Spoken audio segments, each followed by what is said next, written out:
सुप्रभात बच्चों, मैं विनोद कुमार अपने हिंदी साहित्य की कक्षा में आप सभी लोगों का स्वागत करता हूं।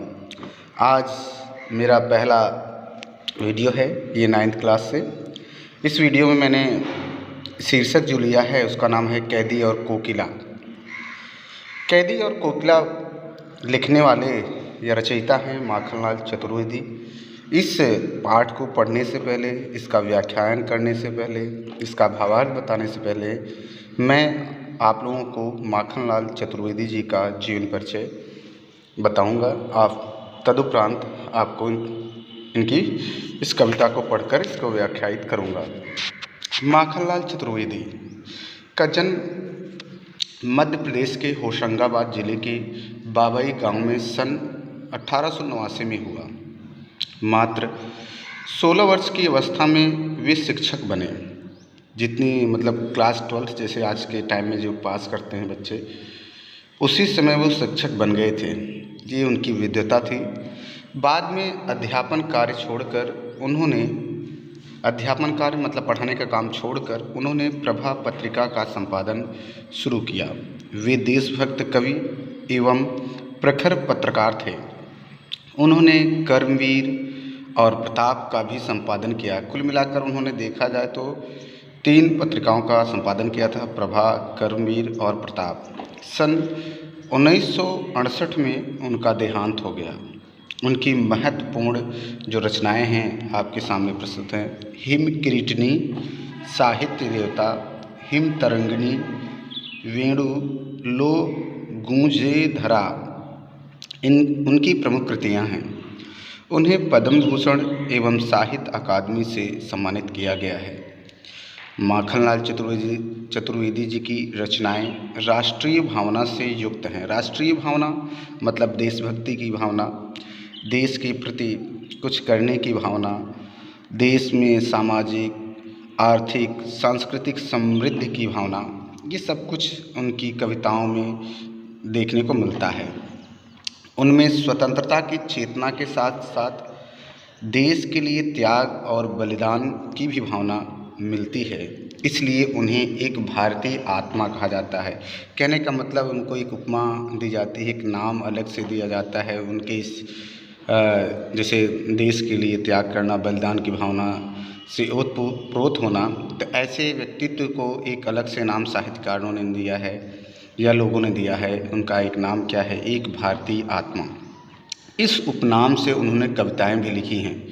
वे एक कवि कार्यकर्ता थे और स्वाधीनता आंदोलन के दौरान कई बार जेल गए।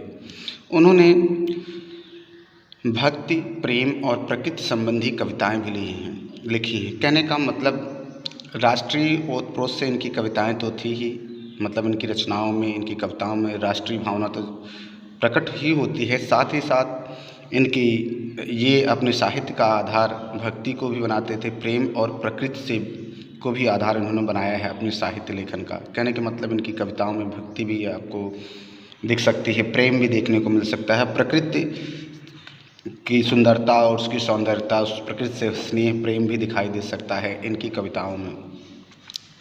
चतुर्वेदी जी की कविता में शिल्प अर्थात भाषा की तुलना में भाव को अधिक महत्व देते हैं।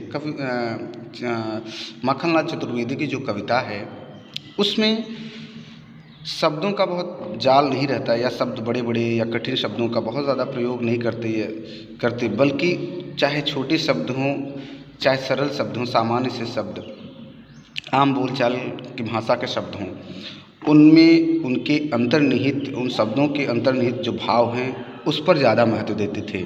इसीलिए इनकी कविताओं में सरल, सहज, ग्राह्यपूर्ण, आसानी से समझ में आने वाले शब्दों का प्रयोग इनकी कविताओं में मिलता है। और लेकिन भाव उसका बहुत कुछ होता है, बहुत बड़ा होता है, महसूस करने लायक होता है। उन्होंने परंपरागत छंदबद्धता, जो छंदबद्धता है, चौपाई, दोहा, रोला, छंद, ये सब में रचना के अनुकूल शब्दों का भी प्रयोग किया है।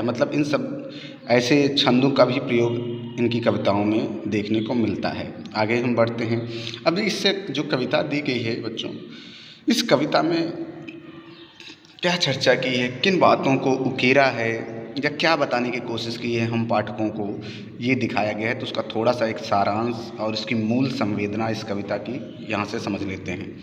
ब्रितानी अर्थात ब्रिटिश उपनिवेशवाद के शोषण तंत्र का बारीक विश्लेषण करती है कैदी और कोकिला कविता।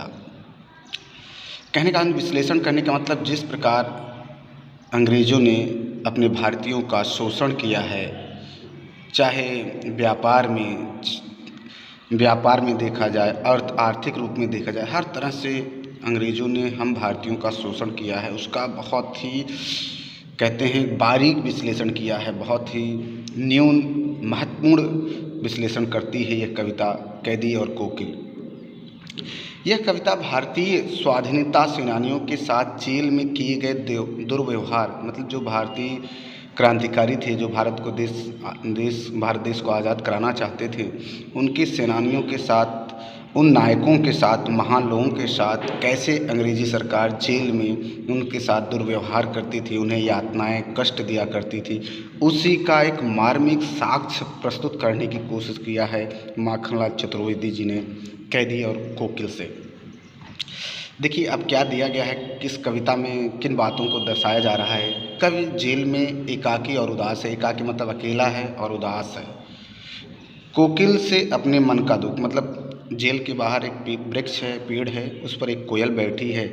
उसी कोयल को केंद्रित करके उसी कोयल से अपने मन का दुख, असंतोष और ब्रितानी शासन के प्रति अपने आक्रोश को व्यक्त करते हुए वह कहता है कि यह समय मधुर गीत गाने का नहीं बल्कि मुक्ति का गीत सुनाने का है। अर्थात भारत, चूँकि हम अंग्रेज़ों के गुलाम हैं और इस गुलामी में तुम्हारे कोयल तुम्हारे उस सुंदर गीत गाने का समय नहीं, या हम सुंदर गीत गा नहीं सकते, क्योंकि हमें तो अभी मुक्त होना है, अपने देश को मुक्त कराना है, अपने जेल में बंद कैदियों को जो स्वाधीनता के लिए लड़ रहे हैं उनको मुक्त कराना है, देश को मुक्त कराना है, इस गुलामी से मुक्त होना है, अंग्रेज़ों को यहाँ से भगाना है।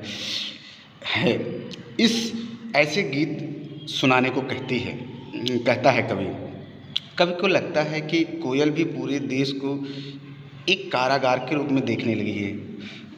कवि का देखिए कितना अच्छा उन्होंने बात बताई है कि कवि कोकिला के माध्यम से या कोयल के माध्यम से बताना चाहता है कि हे कोयल, तुम देखो, तुम स्वच्छंद मुक्त हो, लेकिन ये पूरा देश एक जेल के समान है और उसी जेल में, उसी गुलामी की जेल में सब बंधे हुए हैं, सब व्याकुल हैं, उदास हैं और इससे मुक्ति पाना चाहते हैं। और इस मुक्ति के लिए मैं एक क्रांतिकारी कवि होने के नाते लोगों में क्रांति के प्रति जागरूकता जगा रहा हूँ, ताकि देश में सभी लोग खड़े हों और अपने देश को आज़ाद कराने की कोशिश करें, ये कहना चाहता है।